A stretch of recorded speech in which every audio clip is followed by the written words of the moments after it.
جب پریزیڈنٹ کلام پہلے دن اس میں داخل ہوئے اور وہاں کے پروٹوکول کے مطابق جو راشٹرپتی بھون کے چیف انچارج تھے سیکورٹی کے اور دوسرے تمام ڈپارٹمنٹس کے، ان کے ساتھ ان کی میٹنگ ہوئی. انہوں نے کمپیوٹر پر بگ اسکرین پر پورے راشٹرپتی بھون کا نظارہ کرایا پریزیڈنٹ کلام کو. تو ہر پریزیڈنٹ کو کرایا جاتا ہے جب وہ پہلی بار راشٹرپتی بھون میں آتے. ان کو دکھایا کہ یہ مغل گارڈن ہے، یہ باہر کے آنے والے مہمانوں سے ملاقات کا ہال ہے، یہ آفس ہے، اور یہ ہے اور یہ ہے، اور یہ 350-355 کمرے ہیں. اسی میٹنگ میں راشٹرپتی نے انسٹرکشن دیا کہ صرف 3 کمرے کھلے رکھے جائیں، باقی 357 کمروں میں لاک کر دیا جائے. ان کی مجھے کوئی ضرورت نہیں ہے. راج کی سمپتی کو ضائع کرنا اور راج کے بجٹ پر بوجھ ڈالنا عبدالکلام کا کلچر نہیں. عبدالکلام اتنا سادہ کھانا کھاتے تھے کہ مجھے تھوڑا معاف کرے، مہاراشٹر کے لوگ اور یہاں کے لوگ تو اتنا ایسا سادہ کھانا دیکھ بھی نہیں سکتے. زیادہ تو نہیں کہوں گا، مہمان بھی یہاں بیٹھے ہیں. میں اپنے یہاں کے لوگوں کو کھانے کے لمبے چوڑے شوقوں پر خوب لیکچر دیتا ہوں، لیکن مہمانوں کے سامنے نہیں کہوں. میں یہاں آ کر میں نے دیکھا ہے کہ کم سے کم مسلمان تو کھانے کے لیے پیدا ہوا ہے. کیا زندگی ہے، پوری زندگی کماؤ اس لیے کہ کھاؤ. ہم لوگوں نے سیکھا تھا کھانا ہے جینے کے لیے. یہاں ہم نے کلچر دیکھا ہے جینا ہے کھانے کے لیے. راشٹرپتی کلام اتنا سادہ کھانا کھاتے تھے کہ میں نہیں سمجھتا کہ یہاں بیٹھے ہوئے لوگوں میں سے کوئی بھی خوشی سے وہ کھانا کھائے. جو بڑا آدمی بنتا ہے وہ کھانے پینے کا بھوکا اور پیاسا نہیں ہوتا. کبھی کوئی بڑا آدمی بن ہی نہیں سکتا جس کے بس زبان میں چٹخارے رہے. راشٹرپتی سادہ کپڑے پہنتے تھے. 10 لاکھ کا سوٹ انہوں نے کبھی نہیں پہنا. غالباً 10,000 کا بھی نہیں پہنا ہوگا جہاں تک مجھے معلوم. ان کے بھائی اور ان کے بھائی کے بچے اور فیملی، راشٹرپتی نے تو شادی نہیں کی تھی. ان کے بڑے بھائی اور ان کی پتنی اور ان کے بھتیجے اور ان کے پوتے، کل 8 یا 9 لوگ تھے جو ایک بار راشٹرپتی سے ملنے کے لیے راشٹرپتی کے انویٹیشن پر تامل ناڈو سے دلی آئے. سب کو سرکاری ٹکٹ ملنا چاہیے تھا، سب کے لیے سرکار کی طرف سے کرایہ دینا چاہیے تھا، لیکن راشٹرپتی نے انسٹرکشن دیا کہ ان سب کے آنے جانے کا خرچہ اور 3 دن یہاں رہنے پر کھانے پینے کا خرچہ میری منتھلی سیلری سے نکالا جائے. راج کے بجٹ پر راشٹرپتی کلام نے اپنے بھائی کی فیملی کے آنے کا 1 روپے کا بوجھ نہیں ڈالا. اس طرح بنتے ہیں لوگ. یہ لوگ وہ ہوتے ہیں جو بڑے بنتے ہیں، جو قوم کی سیوا کرتے ہیں، جو قوم کی خدمت کرتے ہیں. یہ الگ بات ہے کہ ہماری قوم کی بیماری ہے کہ ہم کسی کی قدر کا کرنے کے لیے اس کے مرنے کا انتظار کرتے ہیں.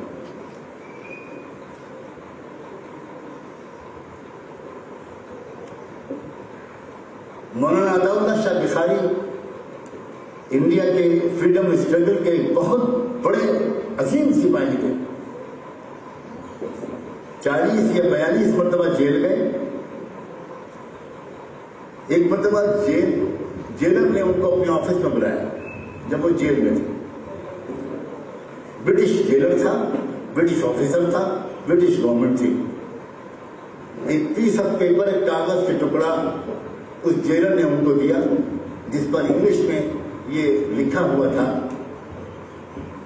کہ میں وعدہ کرتا ہوں کہ اگر مجھے جیل سے چھوڑ دیا جائے گا، رہا کر دیا جائے گا، تو میں آئندہ برٹش سرکار کے خلاف کسی آندولن میں حصہ نہیں لوں. جیلر نے ان سے کہا آپ اس پر سائن کر دیں تو آپ کو 1 گھنٹے 2 گھنٹے کے اندر رہا کر دیا جائے گا.